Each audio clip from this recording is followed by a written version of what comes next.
I would like to welcome you all. It's a late matchup here, but that's not gonna stop us. Griffin, what are your opinions on this matchup today? Yes, well, here today we have the Hackers versus the Bullets.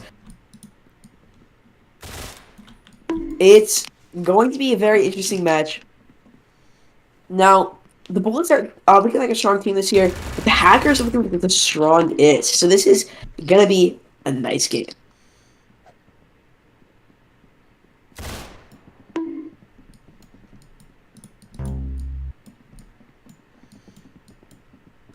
Brandon playing a Spawn Killer's Bonanza here. 6-2. 87 health here for Brandon. Back to 100. And XX Doggo Lit, also known as Christian, just can't keep up.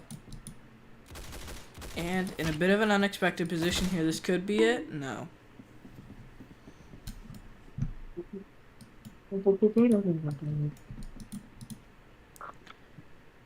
Coming from a position I don't think he expected. This could be his chance because Brandon is on the Seiko. Took one hit, can't afford another. Has he healed by now? Nice kill there. Headshot.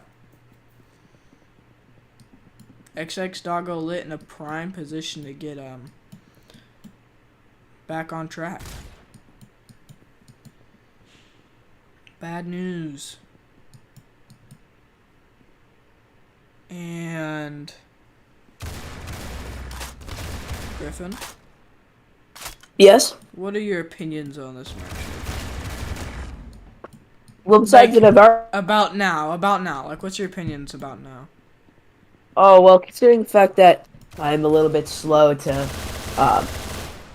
get into the server, I don't really know what's going on, but I see a solid kill there by Christian. And that's so it is a gonna be 1v1. another solid kill there by Christian with the bar.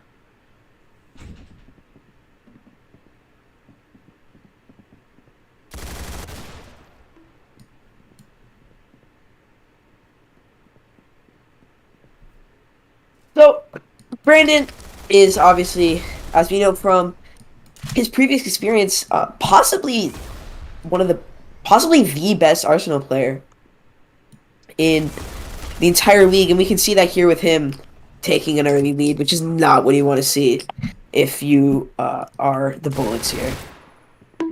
And with another kill, he's now double on Christian. And another one, really, I don't think there's any coming back from this in this round. The Bullets are just going to have to regroup for next round and try to hope to pull something together.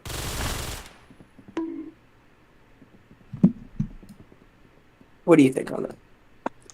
I'd say that you're absolutely right. This map isn't exactly the best map for an unbalanced duo here, as Brandon, one of the best, and Christian, not exactly proven himself on Arsenal yet, and I don't think that this will be helping his case if he's trying to make a career out of Arsenal.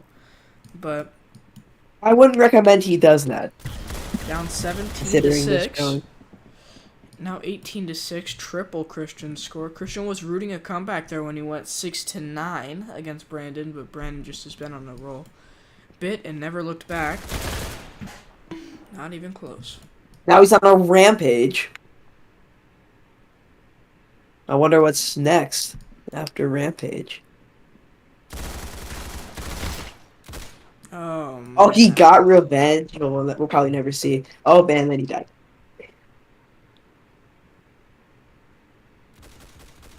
Well, it's not exactly triple anymore. Well, as I say that, it did just go back to triple.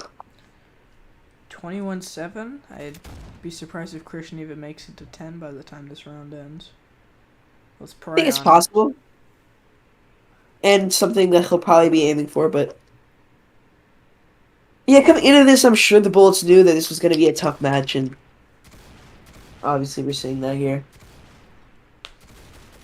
Something a lot of people want to see is people want to see Zoto finally show that she's the best player in this league like a lot of people projected her to be last year.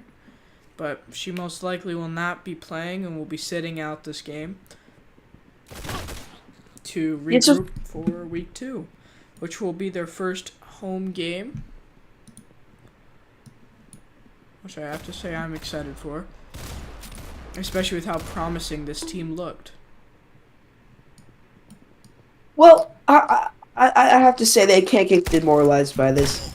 Brandon is simply just The better on another level when it comes to Arsenal. So after their bye week next week, they will have a home game against the Minutemen, which I don't want to be rude, but it shouldn't exactly be a hard week for them. They face the Minutemen 2 weeks in a row. First week is a home game, second week is a away game, and then they go back home to end the season against the Maple Leafs, which that will be an exciting match to see because the Bullets and the Maple Leafs are pretty much on the same level, if you ask me. And stuck on the Seiko here.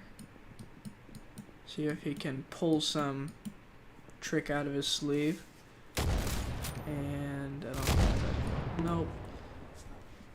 Op versus Seiko, the Op won 30-8.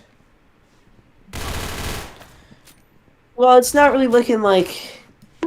Oh, yeah. It's not really looking like Christian's going to get to 10.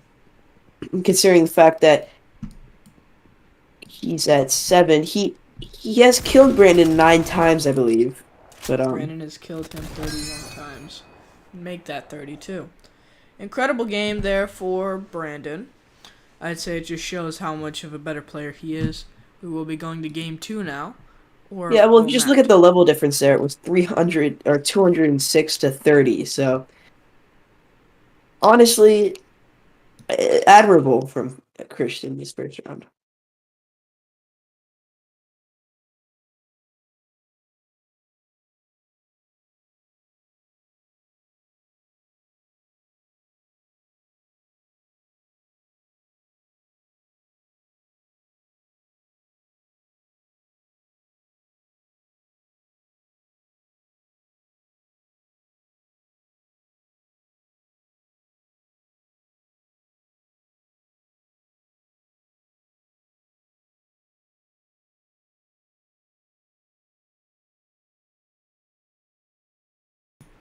Here we are. Game 2. Zoto confirming that she will not be playing this round. 3-1. Let's take a look at the Hacker schedule compared to the Bullets. As Brandon just sits here and kills what? Kills Christian. I wouldn't say it's Christian, exactly yeah. a hard bet to make. I wouldn't exactly say that it is a hot take to say that the Bullets won't be starting the season off on a good note. Week 1, as they are currently destroying the Bullets in what seems to gonna be a 2-0 win.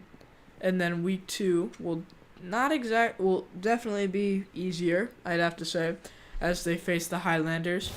They crushed the Highlanders in week 1 of the preseason, and now in week 2 of the regular season, they're at home against the Highlanders, and I wouldn't exactly say that I wouldn't exactly say that I'm not expecting them to come out with a win there. Week 3, the Hackers are gonna go on an away game to face the Maple Leafs. That one could be a toss-up because the Maple Leafs are a very interesting team in this league because they can either show sparks of greatness or just be complete garbage. And in week 4, the Bullets have their bye week, and in week 5 to finish the season, they're going to stay home to play the Highlanders, which will be their 3rd Highlanders game of the year. And I wouldn't say it's a hard bet to make that they won't win that one too. I'm not trying to say that they're the best team in the league, but they're definitely the best in their conference. That is for sure. With the Bullets looking like they're going to be the best in the SFC, there's a case to make that the Hackers, even though in their first year, are going to be the best team in the league. As you take wins, a player on the Highlanders who did not like, or wasn't exactly a locker room player, get removed.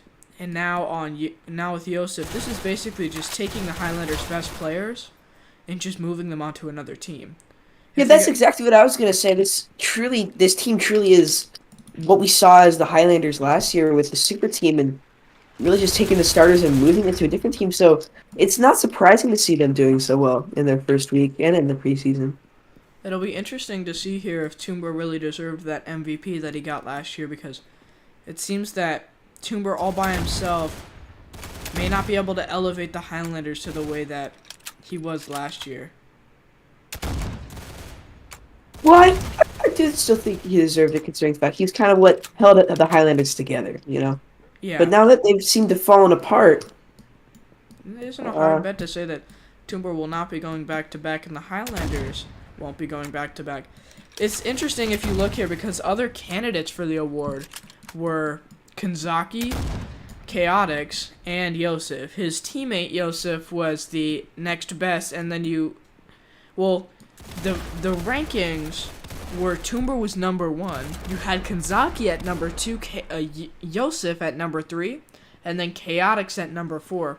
And Toomber was, for obvious reasons, he held that team together in the locker room, and it wasn't exactly hard to say that he was kind of the only reason that Highlanders team stuck together. Now seeming to go to a standstill here.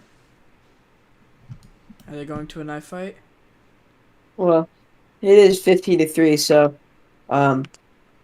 it's possible that this could be a concession. We could be seeing a concession here the from the Bullets.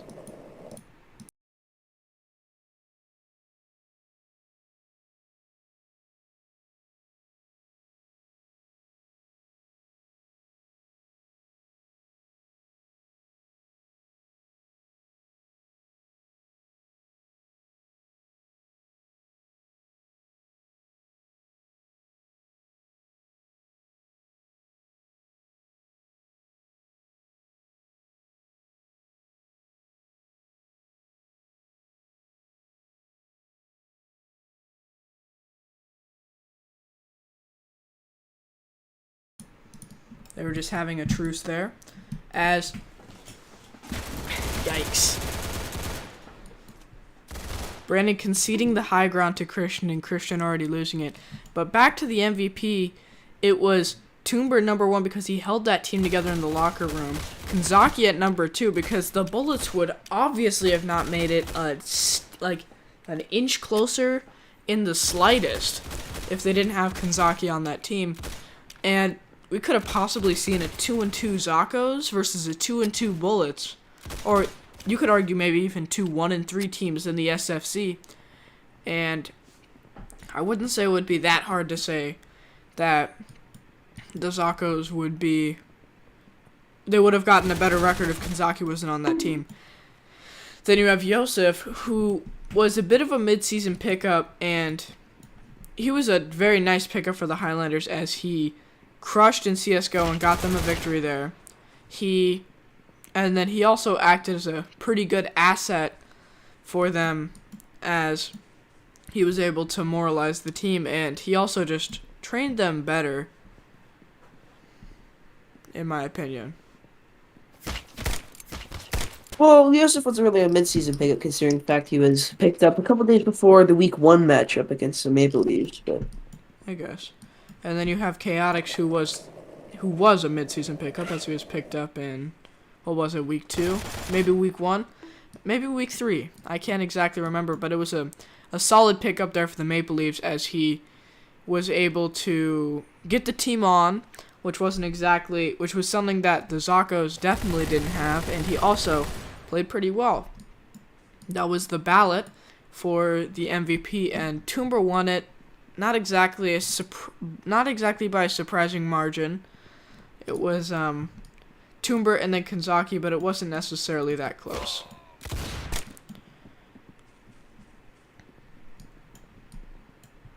So Brandon has now quadrupled the score.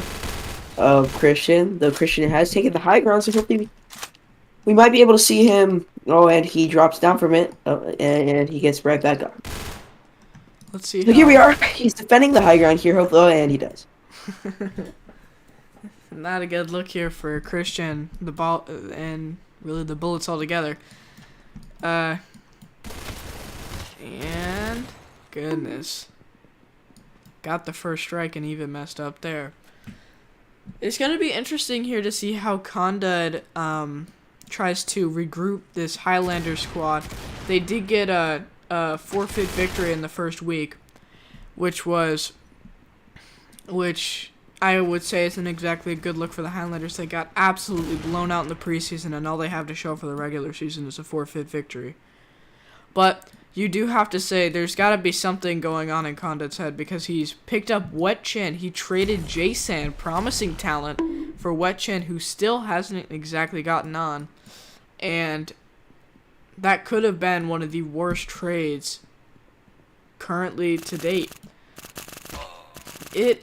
I'd say that when it comes to the worst trades, that one's got to be up there. I'd say that one of the best trades was when Bacon was traded to the Maple Leafs for Toomber, because that would benefited both sides, because Bacon was a solid, he played very solidly for the Maple Leafs, and he also was a pretty moralizing figure, while Toomber won MVP, went on to win the MVP and win the championship with the Highlanders.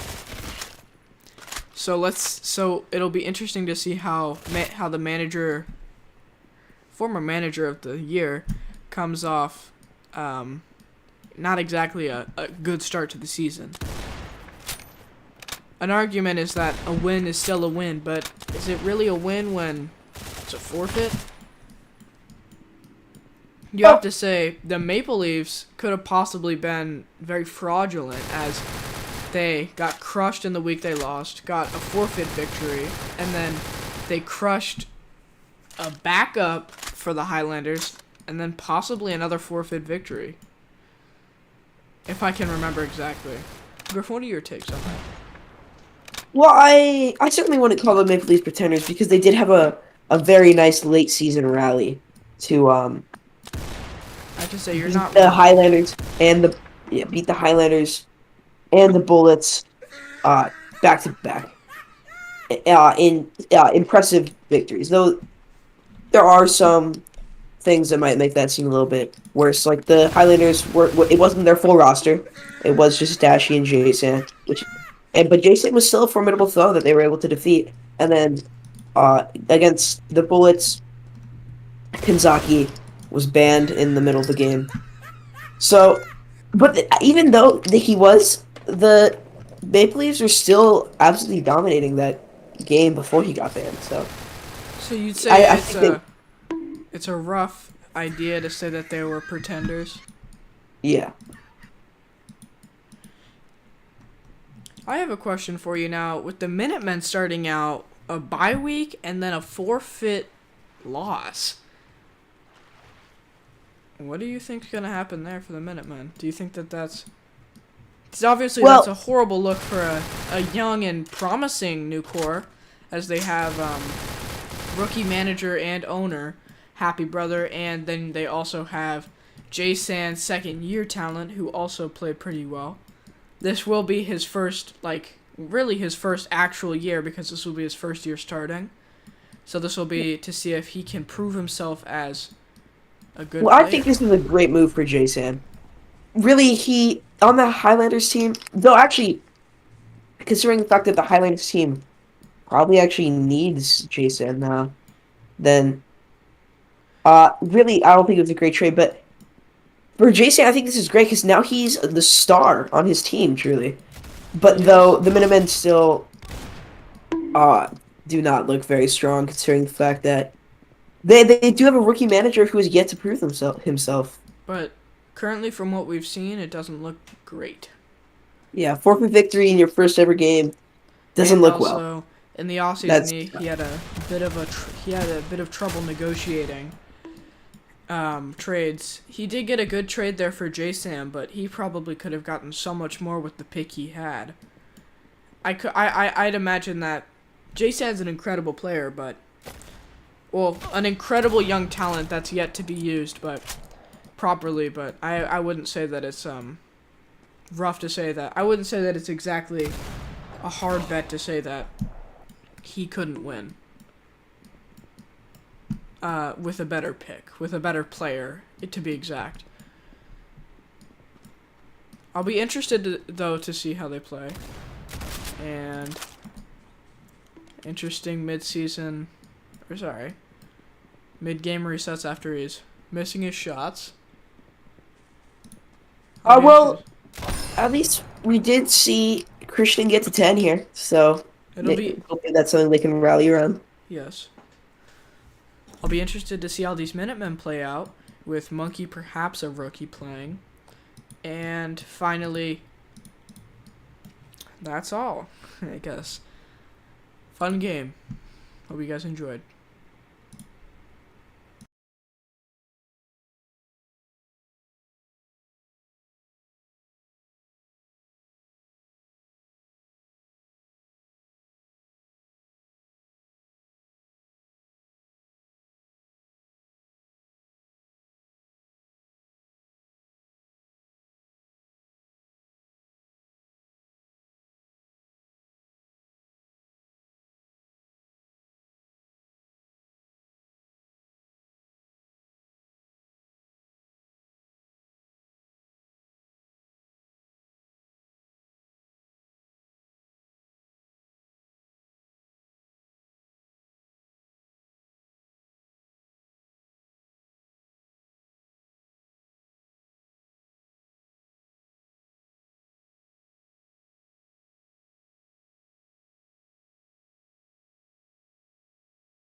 Welcome crummy. to the third game. This will possibly be the last. And I'll let Griffin take it away from here. I'll be a little quiet this game. Yeah, well, once more, I did leave the server, but I am rejoining. Don't worry about a thing. So Potato's gonna have to take this one away for just a little bit before I get on. 2-2 here. Christian squaring up as he holds the house, taking down 2 snipers in a row. Kind of interesting. Op and the Barrett 50 cal. Here we Well, are. obviously a better start from Christian here, even though it is 4-2. That's better than what he could have asked for, considering the fact that his previous games have started with scores similar to 6-1. And he gets another kill, making it even closer, 4-3. Let's see if we can keep this up.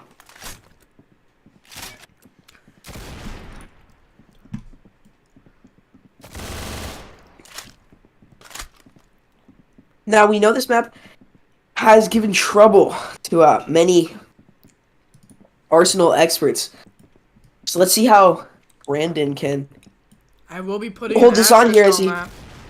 Many Arsenal experts that are in this league. Oh, Not trying to throw any shade at current Arsenal professionals. He does get a kill on Christian. Pretty easy kill there. And he takes the high ground and gets another one. So it is 6-3, but let's see if Christian can knock him off this high ground. Okay, here we are, taking shots at each other behind cover.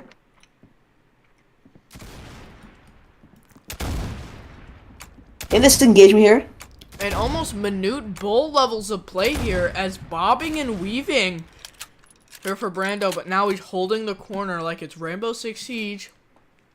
He's been yes, playing he a lot of reloads. Valorant.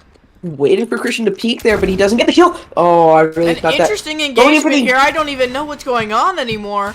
Flying. Oh, but he does get Taken the down. kill. And he laughs. That is disrespectful. Disrespectful as for how close he was to dying. Put back on the op here. Oh, and this is what Christian did not want to see. Especially because he was killed with a melee weapon, so he did lose the thing there. The kill there. He did lose So a it's now level. 9-2. A level, yeah, that's what I'm saying. Now that we are starting to get into a bit of the blowout phase, I have a few questions for you, Griffin. Mm-hmm. As we look at this and we analyze, I have to ask. I gotta ask, what are your power? I know that you won't be putting any, but what are your power rankings? Well, I would certainly put the hackers at top. I mean, if I'm gonna put the Highlanders at top, last season I really I really have to put the hackers at top here, on top here. So, hackers on top, and following that, I think honestly, the Bullets are truly the second team here, and then the Highlanders and the Maple Leafs, and then the Highlanders, and then the Minutemen. The Minutemen are just, as we've discussed previously on the stream, a little bit weak. You know, the new manager and a young star who has yet to truly prove himself without the support of a super team. And then the Bullets, as we've been discussing a lot throughout this, have really fell off after the Brandon trade, ironically, which did not go very well for them. They released Brandon, getting nothing out of him, and they signed Dashi, who they immediately released after that. So they were down to their core of Jason, Tuber, and Yosef, and then after they traded Jason for an inactive player in Wetchin, and losing some draft capital there as well, but then they also, Yosef left, leaving Tuber's really all that's left on the Highlanders. And as we know from the Zakos, a one-man team is, I guess, as Conda did recently say that he is going to start playing, but he has yet to prove himself at all as a player. So truly, we cannot rely on this Highlanders team to do well. But the Maple Leafs and the Bullets still have their core and have added. The Bullets still have Christian, and they added Zoto, although they did lose Kanzaki to retirement, an early retirement. And then the Maple Leafs still have their core of Bacon and Train, and so they're still looking like stronger and at least the same from last season, which is what you want to see. And then the Hackers obviously are at number one. Well said. What about for you? I have to say, in the power rankings for me, I have to put the Hackers on top. This is basically just if you took the Highlanders, ripped all the fluff out of their roster, and only kept the good. Toomber has been playing rough this year, or at least from what we've seen in the preseason, and I don't think that it's necessarily going to be looking up for the Highlanders, and the Hackers are for sure going to capitalize on it. As we also have, but if it comes to second place, I have to say, I think that the Maple Leafs aren't going to disappoint, as the Maple Leafs are a fun team to watch, I have to say, and they have shown that even if they get destroyed one game, it doesn't hurt team morale, and they will bounce back and play incredibly the next. It is very interesting to see that the Maple Leafs possibly have the strongest team chemistry and morale out of every team. As you have which is Train, the very pessimistic player, but still he plays to the end. Bacon, the optimistic player, who's always fighting, and he's always just there to have a good time. I mean, he doesn't really have an insane win first mentality. And then also you have Chaotix, the kind of glue that binds the whole team together as he gets them on for games, and he's pretty fun to watch play because he's solid at CS:GO, pretty great at Rainbow Six, and he's always been able to show that he's pretty dedicated to the Maple Leafs no matter how bad they play. And then when it comes to third, I'm gonna have to give it to the Bullets. Even though Zoto hasn't proven herself, we know what she can become, and if she plays, she'll absolutely be one of the top 3 players in this league, if not top 2. I think that currently when it comes to how this league's been playing out, you won't get a better player than Yosef on your team. Because he's been playing incredibly, and in the games that he's played, he's destroyed, and in the games that he's been able to make, he's been ready and he's been able to destroy. I think Brandon's a bit too specialized to be able to play by himself or with another player like maybe Jason or Toomber, but I think that Yosef is kind of that perfect mix with Brandon because he's cool to at least be with, and he's for Brandon, and he's still a pretty fun person to play with. That is the game though, and that seals it 3-0 for the Hackers here. So they're going to take the win over the Bullets. These Hackers taking the entire league by storm. I wouldn't exactly say that there is much to not be scared of when it comes to this team, but I have to say, great game for all involved. Thank you for watching, and that'll be it from us.